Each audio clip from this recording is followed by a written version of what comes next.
예수님이 부활하신 후에 40일 동안 이 땅에 계셨는데 그동안에 여러 차례 제자들을 만나신 그 일을 우리가 살펴보았습니다. 지난주에 살펴본 부분은 마태복음에서 마지막 부분인데 이른바 지상명령 소리 내도 괜찮아요? 우리 한이의 소리는 우리에게 너무너무 좋아요. 감미롭고 생명을 약동하는 어떤 그런 느낌이에요. 좋아요. 지상명령, The Great Commission 그랬습니다. 지상명령,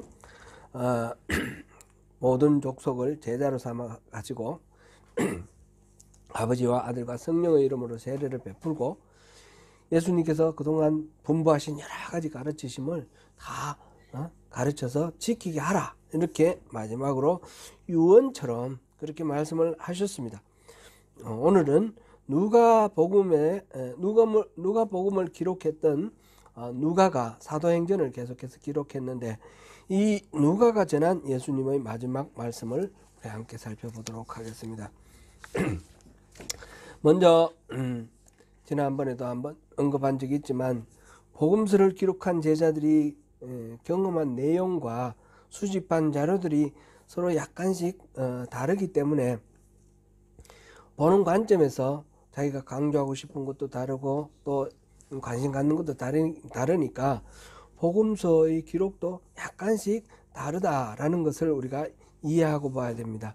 예수님의 마지막 장면도 그런 측면에서 조금씩 차이가 나게 기록되어 있는 것들을 충분히 우리가 이해하고 보면 좋겠습니다. 지난주에 살펴본 지상명령 The Great Commission은 마태복음의 기자가 예수님의 그 십자가 지시기 전에 마지막 최후의 만찬 때에 하셨던 약속, 그 약속대로 제자들에게 갈릴리에서 기다리라 그랬고, 그리고 이제 부활하시고 난 뒤에도 여인들에게 맡기신 말씀이 그 전에 얘기했듯이 내가 갈릴리로 갈 테니까 갈릴리로 가서 기다리라 하시고 그 약속대로 갈릴리의 어느 산에서 제자들을 마지막으로 만나서 남기신 그런 말씀이다. 이렇게 우리가 살펴보았습니다. 그런데 누가복음에서는 부활하신 예수님께서 그 부활하신 당일날 엠마오로 가는 제자를 만나셨고 두 제자를 만나셨고 그날 저녁에 그 제자들이 다시 돌아와서 예루살렘에서 11제자와 다른 제자들과 더불어서 자기들이 예수님 부활하신 예수님을 만났다 얘기하고 있던 중에 그 자리에 예수님이 오셨습니다. 그리고 약속하시기를 너희는 위로부터 능력이 입혀질 때까지 이 성에 머물라 이렇게 누가복음 24장 49절에서 그렇게 말씀하시면서 예루살렘을 떠나지 말고 계속 예루살렘에 머물러 있으라 그렇게 말씀하셨습니다. 그리고 나중에 감람산, 예루살렘 바로 동편에 있는 감람산에서 성천을 하셨습니다. 조금 이렇게 기억하는 내용이 좀 다르다라는 거 이해를 하고 그렇게 보면 되겠습니다. 사도행전은 누가복음을 기록한 누가가 기록한 두 번째 편지입니다. 누가는 예수님이 고난받으신 후 부활하셔서 친히 40일 동안 이 땅에 계셨다라고 그렇게 기록하고 있는데 우리 사도행전 오늘 본문 앞에 1장 3절에 그렇게 명시되어 있습니다. 예수님의 그 지상사역을 매듭짓고 그 후 예수님이 성천한 이후에 사도들이 복음을 들고 예수님께서 말씀하신 것처럼 예루살렘에서 유다와 사마리아와 그 다음에 땅끝까지 로마까지 이렇게 쭉 복음을 전파하면서 교회를 세워나간 그 일들을 기록한 것이 바로 사도행전입니다. 그래서 오늘 본문은 누가복음과 사도행전의 연결고리다 이렇게 볼 수 있겠습니다. 제자들이 예수님이 말씀하신 대로 예루살렘을 떠나지 않고 모여 있었는데 그때에 예수님이 그 자리에 함께 계셨습니다. 그때에 제자들 중에 한 사람이 예수님께 질문을 했는데, 그게 오늘 본문 6절 말씀입니다. 같이 읽어보겠습니다. 그들이 모였을 때에 예수께 여쭈어 이르되 주께서 이스라엘 나라를 회복하심이 이때니까 하니 아멘. 주께서 이스라엘 나라를 회복하실 때가 이때입니까? 라고 묻는 이 질문이 어떤 질문인지 우리 다 아시죠? 제자들은 아직도 예수님을 잘 이해하지 못하는 것입니다. 예수님은 공생의 기간 동안 끊임없이 예수님께서 이 땅에서 그 정치적인 메시아로 이스라엘을 회복하는 그런 일을 하시는 것이 아니고 하나님이 통치하시는 그런 나라를 이루기 위해서, 그런 하나님 나라를 이루기 위해서 잃어버린 영혼을 구하기 위해서 왔다라는 말씀을 해 주셨는데, 그리고 결론으로 십자가를 지시고 죽으셨습니다.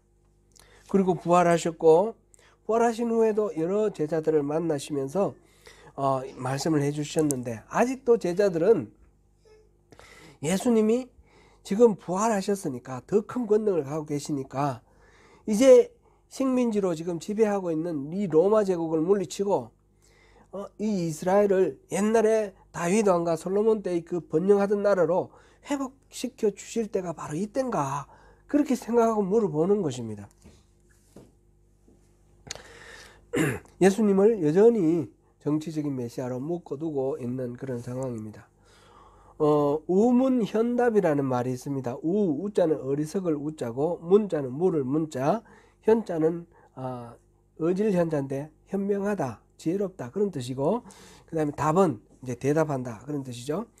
질문을 아주 어리석게 했는데 답을 아주 지혜롭게 잘할 때 우문현답이라 그럽니다.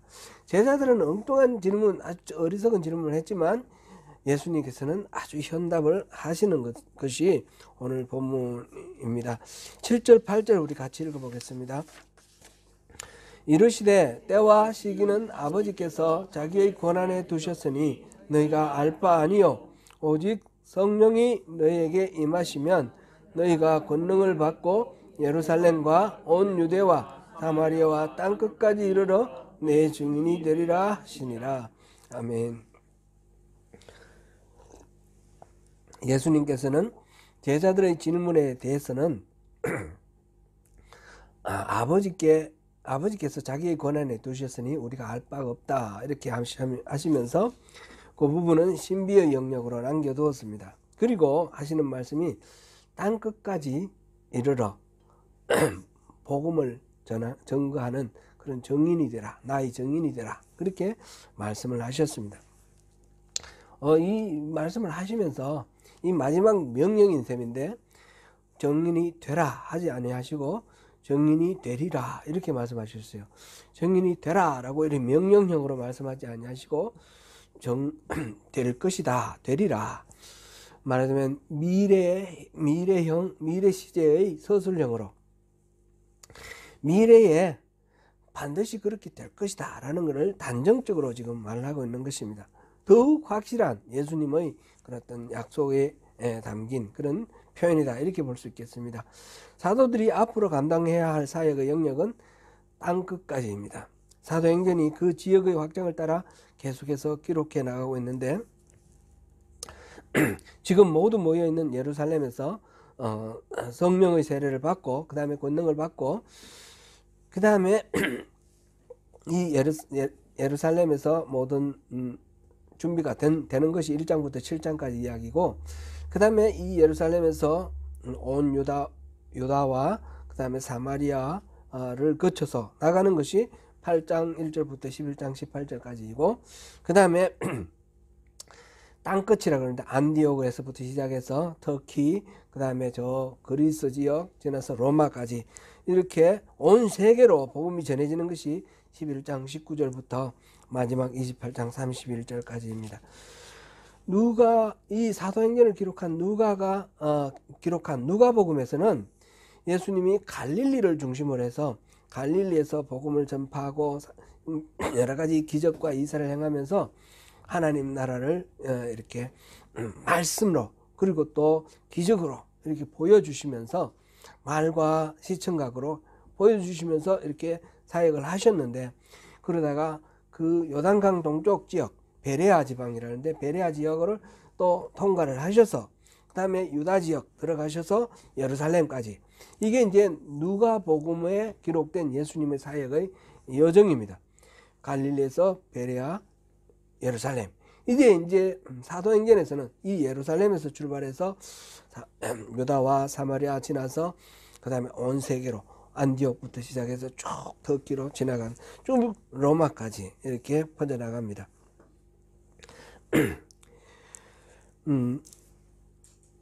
복음을 전하는 이 일을 위해서 예수님께서 예루살렘에 머물러 있고 이 성을 떠나지 말고 기다리라 했는데, 언제까지 기다리라 했습니까? 바로 성령이 임하시면 여러분들이 권능을 받을 것이다. 그러니까 성령 세례가 있을 때까지 이 땅을 떠나지 말라, 그렇게 말씀하셨습니다. 그래서 성령이 임하시면 예루살렘을 떠나고 복음을 전하라. 그래야지, 성령님이 함께 하셔야지 복음을 전할 수 있는 지혜도 있고 능력도 있고 용기도 있게 되는 것입니다. 원래 이 복음을 전하는 이 일은 하나님의 일입니다. 우리의 our 비즈니스가 아니라 his 비즈니스입니다. 하나님의 일인데 우리를 동력자로 이제 불러 모으셨기 때문에 하나님이 계획하시고 인도하시고 작전 짜시고 그다음 군사 보내는 대로 우리가 가서 역할을 하면 되는 것입니다. 이거를 잘못하고 성령님이 인도하시는데 안 하고 자기 나름대로 어떤 보관을 가지고 이렇게 하면 실패하게 됩니다. 최근에 한국에서 데이비드 차라고 그 유명한 선교사 막 있었는데 한순간에 몰락하는 그런 일이 있었습니다. 최근 있던 일이고요. 그 베니힌이라고 유명한 미국의 성령 사역 하신다는 분이 있습니다. 뉴질랜드도 왔고 한국에도 몇 번 왔고 대단한 그런 어떤 명성을 가진 그런 파워풀한 선교사인데, 이 베니힌이 자기의 일생을 회고를 하면서 반성을 했어요. 두 가지를 내가 회개한다, 그렇게 말했어요. 한 가지는 번영신학을 너무 많이 내가 부추겼다. 예수 잘 믿으면 복 받는다 그러면서 맨날 그런 식으로 기도했다. 그거 하나고, 또 하나는 성령님이 말씀하지 아니하셨는데 내가 성령님의 말씀이라 그러면서 많이 예언을 했다. 이 두 가지 내가 큰 잘못을 했다 그러면서 회개를 했습니다. 최근 한 20년 전에 그게 또 뉴스로 한번 나왔는데, 이번에 다시 그거를 반성을 하면서 우리가 예수를 믿는다라는 것은 정말 이게 자기가 드러나지 않고 자기 중심적으로 하면 안 된다. 사람들한테 이렇게 드러나 보이면 뭔가 그럴듯하게 보이려고 자꾸 체하고 거짓으로 하게 된다, 그런 이야기를 했습니다. 베니인이라는 그분도 참 그런 이야기 하는 것 자체가 아주 귀한 겁니다. 그것이 잘했다 이런 생각이 듭니다. 부활하신 예수님이 제자들을 만나실 때 하신 사역을 한번 생각해 보시면 좋겠습니다. 부활하시고 난 뒤에 40일 동안 무슨 일을 하셨습니까? 첫 번째로 가장 중요하게 하신 일은 자신이 부활했다라는 걸 입증하는 겁니다. 직접 나타내 보여주셨고 성경 말씀을 풀어주셨고, 그러면서 끊임없이 제자들이 예수님이 부활하셨는데도 믿지 못하고 있는 이 제자들을 믿도록, 부활이라는 것이 실질적인 그런 사건이다라는 것을 믿도록 하기 위해서 자신을 보여주셨습니다. 엠마오로 가던 길에 만난 두 제자에게 성경을 통해서 해설해 주신 것도 있고요. 그날 저녁에 제자들에게 찾아와서 또 성경을 풀어주셨죠. 누가복음 24장 44절 45절 보면 나와 있습니다. 그리고 그분이 하신 또 두 번째 중요한 일은 자신의 사역을 위임하셨습니다. 예수님이 이제 성천을 하실 준비를 하시면서 제자들에게 내가 하던 이 일을 계속해서 하라라는 그런 의미로 자기의 사역을 맡기셨습니다. 베드로를 찾아가서 디베랴 바닷가에서 3번이나 네가 나를 사랑하느냐 물어보시고 내가 주님을 사랑하는 줄 주님이 아시지 않습니까? 그렇게 말하는 베드로에게 내 양을 먹이라, 내 양을 치라. 지금 복음을 듣고 교회 안에 들어온 그리스도인들을 잘 양육하라는 사명을 1차적으로 부여를 하시는 것입니다. 그리고 난 뒤에 우리 지난주에 우리가 본 것처럼 갈릴리 어느 산에서 모든 제자들을 불러 모으시고 거기서 하신 말씀은 모든 민족을 제자로 삼으라, 그 말씀하셨습니다. 이제 교회 밖에 있는 모든 사람들을 다 제자로 삼으라. 말하자면 이 아담의 이 타락으로 인해서 죄와 악으로 가득한 이 세상, 하나님으로부터 배반해서 하나님을 떠난 이 세상을 다시 전부 회복해서 하나님의 나라, 하나님이 통치 아래 그 수습하는 그 일에 바로 교회를 부르시고 또 우리들을 부르셔서 그 예수님의 사역을 감당하도록 우리에게 맡기신 것입니다. 그리고 승천하셨습니다. 약속대로 성령을 보내셨습니다. 주님이 위임하신 사역을 감당할 능력을 주셨습니다. 부활을 믿게 하시고 또 성천을 직접 제자들 보는 앞에서 하신 이유는 바로 이 부활과 이 성천이라는 것이 사실상 예수님만의 일이 아니기 때문에 그렇습니다. 나중에 다시 또 부연하겠습니다만은 그것은 우리에게도 해당되는 일이기 때문에 직접 보여주신 것입니다. 이제 우리는 성령의 충만을 구하며 성령이 인도하시는 대로 순종하는 삶을 살 때 주님이 위임하신 사역에 동참하는 주님의 백성, 주님의 친구, 주님의 동력자가 됩니다. 그래서 예수님께서 이제 승천을 하셨습니다. 승천, 오를 승자, 하늘천, 하늘로 올라가셨다, 이런 말이죠. 예수님이 이 땅에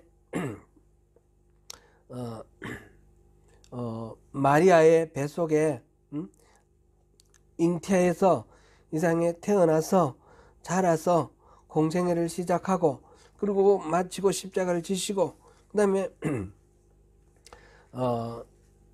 죽으셨다가 부활하시고 그리고 이 땅에서 이제 40일 동안 활동하시고 난 뒤에 이제 성천을 하시는 겁니다. 예수님께서 이 땅에서 사역을 전부를 모두를 다 마치시고 마지막으로 하시는 그 예수님의 마지막 사역, 마지막 기적이 바로 성천이다, 이렇게 볼 수 있습니다. 예수님의 이 성천에 대한 기록은 마가복음 16장 19절에 간략하게 성천했다라고만 기록되어 있고요. 누가복음 24장 50절에서 53절과 사도행전 지금 1장 9절에서 11절에만 이 성천 상황이 기록되어 있습니다. 언제 성천을 하셨을까? 이건 뭐 꼭 필요한 건 아니지만 여러분 성경에 읽다가 뭐 헷갈릴 수 있기 때문에 그럴 때 이런 것도 있고 저런 것도 있다라는 걸 미리 알아두시면 좋을 것 같아서 말씀을 드립니다. 시점으로 보면 마가복음은 다르게 이렇게 명시를 하고 있지는 않지만 보면 그날은 아닌 것 같고 그 다음 날이거나 뭐 오래 계시지 않은 것 같아요. 그 마가복음을 읽어볼 때는 금방 성천하신 것처럼 그렇게 이해가 되는데, 짐작이 되는데, 누가복음에서는 부활절 당일에 성천하신 게 아닌가 싶습니다. 부활절 당일날 엠마오 가는 제자들 만나고 그 다음에 또 다른 12 제자들 만나고 그리고 바로 성천 이야기가 나오거든요. 그러니까 그런 식으로 이렇게 기록되어 있는데, 이 누가복음을 기록한 누가가 이 사도행전에서는 그렇게 한 것이 아니라 40일 동안 이 땅에서 활동했다라고 사도행전 1장 3절에 기록되어 있단 말이죠. 그러니까 여기에 성경에 기록된 그거로 가지고 우리가 단정할 수는 없다, 이런 거를 먼저 우리가 이해할 수 있겠고요. 요한복음에서 보면 당일날 또 부활하신 당일날 또 보이시고, 그 다음에 그 당일날 그 제자들이 만난 자리에 없던 또 도마를 만나기 위해서 8일 후에도 보이시고, 그 다음에 또 얼마나 시간이 지났는지 모르겠는데 제자들이 여기서 의욕을 상실하고 티베리아 바다에 물고기 잡으러 갔을 때 그때도 만나셨으니까 제법 시간이 한 3, 40일 되는 것 같이 이렇게 짐작이 됩니다. 여러 날 동안 계셨던 것 같다는 것이 이해가 되고요. 고린도전서 15장 1절에서 8절 사이에 보면 여러 사람을 만난 이야기가 나오는데, 거기서 보면 이 상황을 보면 500명을 만난 그런 상황도 있거든요. 그러면 예수님께서 성천하시기 전에 여러 상황에서 여러 제자들을 만나셨구나, 우리가 그렇게 이해하면 되겠습니다. 바울 사도가 나중에 다메섹 가다가 예수님을 만난 거 빼고 난 나머지 앞에 기록된 것들은 다 예수님이 승천하시기 전에 제자들을 만나 주신 것으로 이렇게 이해하면 좋을 것 같습니다. 그러면 성천하실 때는 어디서 성천하셨을까? 앞서 제가 마태복음하고 누가복음의 어떤 이런 차이가 좀 이렇게 나와 있는데 말씀을 드렸는데, 마태복음과 마가복음에서는 어디서 성천했다는 말은 안 나옵니다. 그러나 정황으로 보면 갈릴리 지방이 아닌가 이런 생각이 들고요. 누가복음에서는 이 예루살렘을 이성을 떠나지 말라라고 당부를 하시고, 예루살렘에 있는 그 감람산, 예루살렘 바로 동쪽에 감람산 있죠. 기드론 골짜기 있고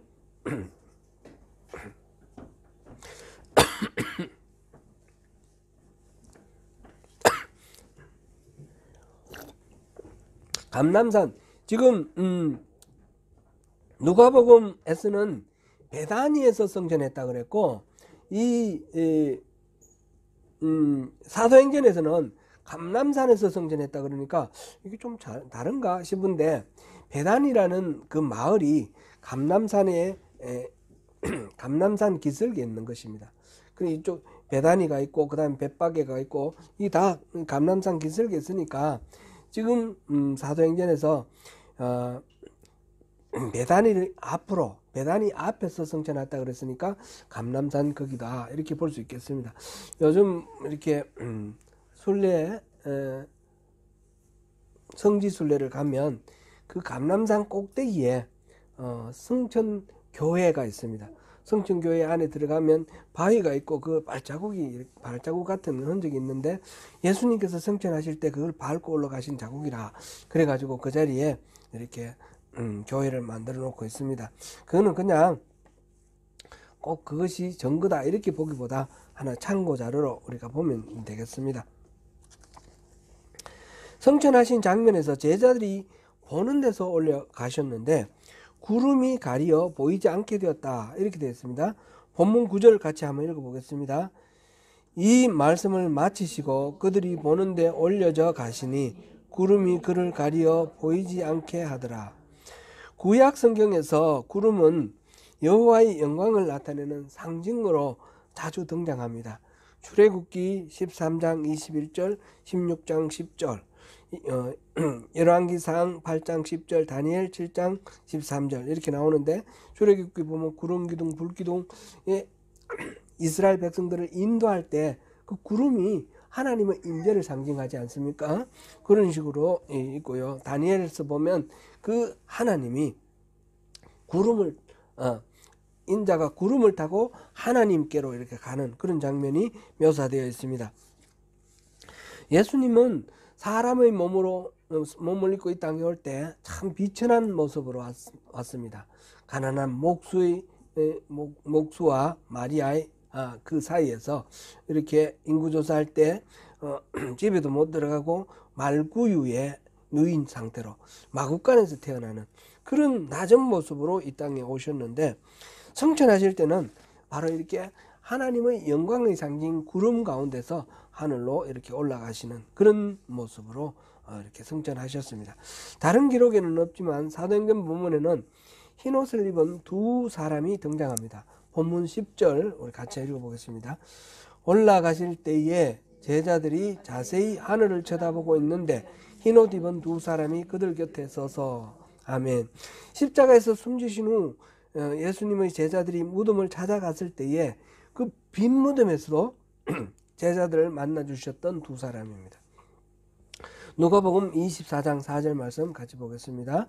이로 인하여 근심할 때에 문득 찬란한 옷을 입은 두 사람이 곁에 섰는지라. 아멘. 마태복음에서는 이 무덤 안에 흰옷 입은 주의 천사 한 명이 기록되어 있고요. 28장 2절에서 3절. 요한복음에서는 흰옷 입은 두 천사라고 그렇게 기록되어 있습니다. 요한복음 20장 12절. 누가복음에서는 천사라 하지 않고 두 사람이라 그랬습니다. 누가는 특별하게 뭔가 떠올리는 연상하는 그런 이미지가 있는 것 같습니다. 지금 예수님이 성천하신 장면에서도 흰옷을 입은 두 사람으로 기록되고 있고 어떤 분들이 변화산에서 예수님을 만날 때 흰옷을 입은 아주 눈부시게 흰옷을 입은 두 사람이 나타나서 예수님과 더불어 얘기를 나눴죠. 누굽니까? 모세와 엘리야. 그렇게 있었습니다. 아마 이 누가는 지금 예수님께서 누가복음 24장 4절의 말씀처럼 부활하시는 그 순간 무덤에 있었던 그 두 흰옷 입은 두 사람이나 지금 성천할 때 구름을 쳐다보고 있는 이 그리스도인들, 이 예수님 제자들을 바라보면서 갈릴리 사람들아 뭘 보냐 그렇게 말씀하시는 그 흰옷 입은 두 사람이나 이 변화산에서 만났던 모세와 엘리야가 아닌가 이렇게 그렇게 말해 놓은 건 없습니다. 그런데 연상을 하고 아마 그렇게 기록하지 않았나 이렇게 추측을 합니다. 신학자들이 그렇게 해석을 합니다. 명시는 하지 않았습니다만은 그런 것으로 이렇게 이야기하는 것도 있는데 뭐 그것도 제법 흥미로운 지적이다. 그런 정도로 우리가 받아들이면 되겠습니다. 여기서 또 하나 짚어볼 것은 예수님이 성천하신 하늘이 어디인가 하는 것입니다. 예수님은 생전에 성천에 대해 말씀하신 적이 있는데 요한복음 6장 62절에서는 이전에 있던 곳으로 올라간다 이렇게 표현을 했습니다. 이전에 있던 곳으로 올라간다. 그 하늘을 우리가 눈으로 보는 땅 위의 하늘, 스카이가 아니라 저기 우리 보는 저 스카이가 아니라 헤븐을 가리키는 말이죠. 헤븐을 가리키는 말. 오늘 본문 11절을 한번 보시겠습니다. 같이 읽습니다. 이르되 갈릴리 사람들아 어찌하여 서서 하늘을 쳐다보느냐 너희 가운데서 하늘로 올려지신 이 예수는 하늘로 가심을 본 그대로 오시리라 하였느니라. 어찌하여 서서 하늘을 쳐다보느냐. 영어 NIV 성경 보니까 이 쳐다보느냐 이거는 스카이라고 번역을 했고요. 그 다음에 하늘로 올려지신 이 예수는 하늘로 가심을 본 그대로 오시리라. 이 하늘 뒤에 나오는 두 하늘은 헤븐이라고 그렇게 번역을 했습니다. 원래 이 성경이 기록된 이 헬라어에는 그 구분이 없습니다. 그냥 하늘, 우리말하고 똑같이 하늘이라고 되어 있는데 영어로 번역할 때 왜 스카이, 헤븐 이렇게 다르게 번역을 했을까? 그 의미가 눈으로 보이는 이 지구 땅 위에 있는 이 하늘을 가리키는 것이 아닌 것이 분명하기 때문에 그렇겠죠. 말하자면 헤븐이라는 것은 차원이 다른 그런 영역이다. 높은 차원의 다른 세계다. 이런 것으로 우리가 이해해야 되겠습니다. 우리가 지금 살고 있는 이 공간은 3차원 공간 아닙니까? 3차원 공간인데 이 헤븐이라는 것은 몇 차원이 되는지 모르겠지만 더 높은 차원에 시간도 포함해서 4차원 또 넘어가서 그 다음에 이렇게 되는 그런 차원이 아니겠는가. 그런데 여기서 우리가 생각해야 되는 것은 하늘로 이렇게 표현을 했습니다. 하늘로 올라가는, 스카이로 올라가는 그것을 통해서 다른 차원으로 이동하는 것을 표현을 했는데 이걸 뭐 하늘 저 끝에 성천권 지나가지고 뭐 우주에 나가면 안드로메다나 뭐 어느 별자리 속에 하늘이 있느냐 이런 식으로 자꾸 생각하면 우리가 이해가 안 된다는 거죠. 그래서 하늘은 또 우리가 살고 있는 이 땅하고 완전히 멀리 떠나 있는 저 다른 세계다 이렇게 생각하는 경우도 많습니다. 우리가 하나님이 다스리는 나라가 하나님 나라라 그랬습니다. 그럴 때는 바로 우리가 숨쉬는 이 세계도 하나님 나라에 포함될 수가 있습니다. 우리가 선이 1차원 아닙니까? 선 위에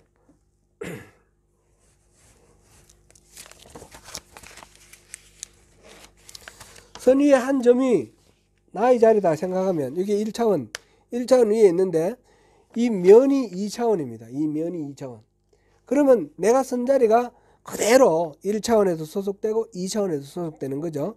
그리고 이 면이 커지는 게 이게 공간인데 그러면 내가 이 자리에 있으면 1차원에도 있고 2차원에도 있고 3차원에도 있고 그런 거죠. 시간까지 포함하면 지금 이 시간 내가 여기 있으면 4차원에도 해당되는 겁니다. 마찬가지로 이 천국이라는 것은 차원이 몇 차원인지 모르겠는데 한 50차원이라고 하죠.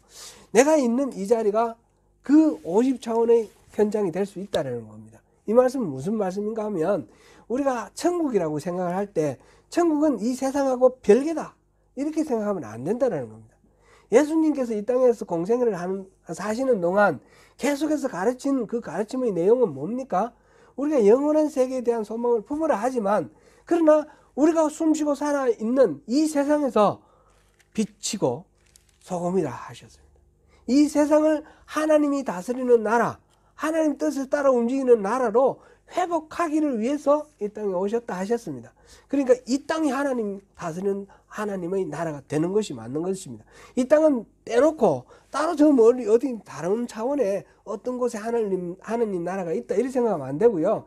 하나님 나라는 지금 우리가 살고 있는 이거를 포함해서 더 높은 차원, 여기만 국한되는 것이 아니라 더 높은 차원의 세계다 이렇게 생각을 해야 됩니다. 그래서 하나님이 성천하셨다, 예수님이 성천하셨다는 것은 이 차원에 머물러 있지 않고 더 높은 차원으로 이동하신 것이고 다시 오실 때는 다시 이 차원 안으로 우리를 들어오셔서 이 차원이 완전히 하나님의 다스림을 받는 그런 하나님 세계로 변화시켜 주실 것이다 라는 것입니다. 우리가 이제 하늘 스카이라고 그랬고 헤븐이라고 그랬는데 그것이 어디냐? 이 세상하고는 아무 상관없는 그런 별천지 별개의 세계로 생각하는 그런 경향이 있기 때문에 이 말씀을 드리는 것입니다. 예수님은 그러면 왜 성천을 하셨을까요? 예수님은 성천하신 후에 성령을 보내셨고 공생을 사해 가실 때도 늘 성령님과 함께 하셨습니다. 만약 성령님을 보내야 하기 때문에 떠나셨다 그러면 그전에는 성령님이 어떻게 예수님이 이 땅에 계실 때 성령님이 계셨는가? 이해가 안 되는 거죠. 예수님이 계실 때도 성령님이 계셨습니다. 그러면 예수님이 안 떠나시더라도 성령님과 예수님이 공존할 수 있습니다. 그런데 왜 떠나셨을까요? 이걸 예수님이 왜 성천하셨을까? 인터넷에서 구글에서 제가 찾아봤습니다. 찾아봤더니 맥아스 목사님이 또 유명한 미국의 아주 방송으로 하시는 목사님이 있었어요. 그분이 떠나지 않은 예수님께서 성천하신 이유, 이 땅에 계시지 않고 부활하신 후에도 계속 계셔도 되지만 떠나신 이유가 있다는 거죠. 그래서 11가지 이유를 말씀하셨어요. 그리고 또 여러분들 더 유명하신 존 파이프 목사님도 보니까 6가지를 얘기를 했어요. 그런데 제가 이제 머리가 나빠서 그런지 이해가 잘 안 됐어요. 잘 이해가 되는 것만 제가 존 메가드 목사님이 하신 말씀 중에 이해가 되는 것만 제가 여러분들께 소개해 드리겠습니다. 여러분 나머지는 구글링 하셔서 참고하셔서 더 많이 사유하시고 더 많이 또 이렇게 은혜를 받으시면 좋겠는데요. 제가 이해한 것, 제 마음에 와닿는 것 몇 가지만 말씀을 드리면 첫째는 이 땅에서 구원의 사역이 종료했다는 것입니다. 그것은 예수님께서 십자가에서 돌아가실 때 다 이루었다 하셨잖아요. 다 이루었다 하시는 그 말씀, 모든 죄값을 치르고 이 구원을 받을 수 있도록 모든 준비를 끝내셨다라는 그런 의미인데 그런 의미에서 예수님께서 다 이루셨으니까 이 땅에 있지 않으셔도 성천하셔도 된다라는 것으로 이해가 되었습니다. 또 하나는 예수님의 성천은 이 땅에서 하셨던 일, 하나님 나라의 복음을 선포하는 이 일을 제자들에게 잘 위임을 하셨다. 교회를 잘 세우시고 제자들에게 잘 위임하셨으니까 맡기고 떠난다라는 그런 의미입니다. 여기에는 우리를 뭐 부려먹는다 그런 의미가 아니라 우리가 예수님이 하신 일의 동력자가 되는 것 자체가 우리에게는 큰 구원이고 큰 기쁨이기 때문에 우리에게 그것을 이렇게 은혜로 베풀어 주셨다라는 그런 의미가 되겠고요. 세 번째로는 예수님이 성천하셔야만 하실 수 있는 일이 있더라는 거죠. 그거는 예수님이 하나님의 보좌 우편에서 이 중보 기도하는 중보 사역, 우리를 위해서 우리를 긍휼히 여기시고 중보하시는 대제사장의 역할. 그 히브리서 2장 17절, 4장 15절, 7장 25절에 나와 있는데 이러한 중보 사역은 하나님 보좌 우편으로 돌아가셨을 때에 더욱 온전하게 하실 수 있는 그런, 물론 여기서 다 충분히 하실 수 있겠지만 예수님은 불가능이 없으신 분이니까, 그러나 그 대제사장의 역할을 위해서 올라가셨다 그렇게 보고요. 무엇보다도 그 자리가 원래 예수님의 자리셨기 때문에 돌아가셨습니다.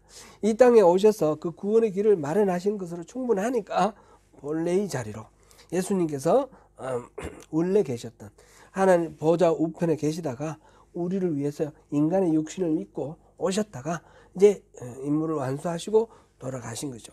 요한복음 6장 62절 아까 잠깐 제가 언급을 했는데 한 번 더 읽어보겠습니다. 요한복음 6장 62절 시작. 그러면 너희는 인자가 이전에 있던 곳으로 올라가는 것을 본다면 어떻게 하겠느냐. 여기서 인자가 이전에 있던 곳으로 올라가는 것, 이게 바로 성천이죠. 원래 자리에 가실 수 있는 그런 것이 바로 성천입니다. 예수님이 왜 부활하셨느냐 앞서 말씀드렸는데 이 부활이 예수님만 해당되는 부활이 아니기 때문에 그렇습니다. 우리를 모두 다 그 부활에 초청을 하시기 위해서 예수님께서 부활하시고 제자들에게 내가 부활한 건 맞다 분명히 계속 보여주시고 설득하시고 가르치셨습니다. 그리고 성천하신 것도 마찬가지입니다. 이 성천하신 거 예수님이 열심히 활동하시다가 뭐 어느 순간 안 보이시면 끝이죠. 그런데 왜 굳이 제자들 앞에서 제자들 바라보는 가운데서 올라가셨을까요? 이 성천도 우리들과 관련이 있기 때문에 그렇습니다. 우리 또한 주님이 오시는 날 주님과 함께 영원한 하나님 나라로 우리가 들어갈 것입니다. 그 천국 하나님 나라, 그게 이제 뭐 올라가다가 지금 우리 눈에 보이는 스카이로 올라가다가 구름 클라우드 그걸 타고 어디 가는 그런 개념은, 그거는 이해하기 좋게 그렇게 기록 설명했을 뿐이고 실제로는 좀 다른 거죠. 다른 차원으로 그 하나님이 다스리시는 그런 세계로 이 땅 포함해서 그렇게 이루어지는 그 세계로 우리가 영원한 생명을 받아 누리는 그런 상태로 올라갈 것입니다. 그것이 바로 우리의 일이기 때문에 제자들에게 보여주셨습니다. 실질적으로 보고 확인하고 그래서 믿게 하기 위해서, 우리에게 믿음을 갖게 하기 위해서. 예수님 당시에 본 제자들만 사실은 다 보았지만 그 본 내용을 증언을 하면서 오늘날 2000년 후인 오늘날 우리들에게까지 이렇게 전해져서 보지 않고도 믿는 그런 은혜 가운데 우리가 이것을 믿고 영원한 세계에 대한 소망을 가질 수 있게 되었습니다. 예수님이 성천하실 때 그 상황을 보면 하늘을 쳐다보고 있었는데 제자들이 변화산에서는 구름이 이렇게 예수님과 엘리야와 모세가 얘기하는 동안 구름이 차서 이렇게 가려졌죠. 가려졌다가 어느 순간 싹 깨어서 예수님이 그대로 계셨잖아요. 그러니까 아마 그걸 기대했을지도 모릅니다. 그런데 흰 옷을 입은 두 사람이 너희 가운데서 하늘로 올려지신 이 예수는 하늘로 가심을 본 그대로 오시리라. 그렇게 이런 말, 제 나름대로 표현을 하면 차원을 이동하신 하나님께서, 예수님께서 이 차원을 이동해서 오실 것이다 이렇게 지금 말을 하는 것입니다. 예수님의 이 성천 광경을 본 예수님의 제자들 반응, 누가복음 24장 52절에서 53절 같이 읽어보겠습니다. 시작. 그들이 그에게 경배하고 큰 기쁨으로 예루살렘으로 돌아가 늘 성전에서 하나님을 찬송하니라. 그리고 사도행전 오늘 본문에 보니까 그 뒤에 예루살렘으로 다시 돌아와서 오로지 기도에 힘썼다 그랬습니다. 성령이 임하면 권능을 받는다고 예수님이 말씀하셨기 때문에 그 성령님이 임하시기를, 성령 세례를 받기 위해서 그렇게 기도에 힘쓰며 기다리고 있었습니다. 성천하신 예수님이 약속하신 대로 10일 뒤에 성령님이 오셨습니다. 모여있던 제자들이 성령 충만하여 예루살렘으로부터 유대와 사마리아를 거쳐 땅 끝까지 예수님이 지금 말씀하신 대로 그렇게 복음을 전하며 예수의 증인이 되었습니다. 이제 곧 때가 되면 성천하실 때 흰옷 입은 사람들이 말했던 때로 그와 마찬가지로 그대로 또 예수님께서 성천하신 모습 그대로 또 다시 오실 것입니다. 예수님의 성천을 기뻐한 제자들과 동일한 마음으로 우리는 또한 예수님의 성천을 기뻐하고 찬양합니다. 그리고 곧 다시 오실 예수님을 설레는 마음으로 기다립니다. 사랑하는 성도 여러분, 주님께서 부활하셔서 40일 계시는 동안 하신 일은 주님의 부활을 확증하는 일과 주님의 일에 동참하도록 제자들을 초청하는, 그래서 교회를 세우는 일이었습니다. 우리가 주님의 부활의 증인이 되어서 사랑하는 이웃들을 섬기고 세상 사람들을 주님 품으로 부르는 이 거룩한 사명을 부여받은 것입니다. 성령으로 오셔서 우리와 함께 하시며 소원을 주시고 능력 주시는 주님을 찬양합니다. 아울러 곧 오실 주님을 설레는 마음으로 기다립니다. 마라나타, 어서 오시옵소서. 주님이 언제 오셔도 기쁜 마음으로 맞이할 수 있도록 늘 깨어 기도하면서 거룩하게 성결된 삶을 살아가는 가운데서 승리하시는 저와 여러분이 되시기를 축원합니다.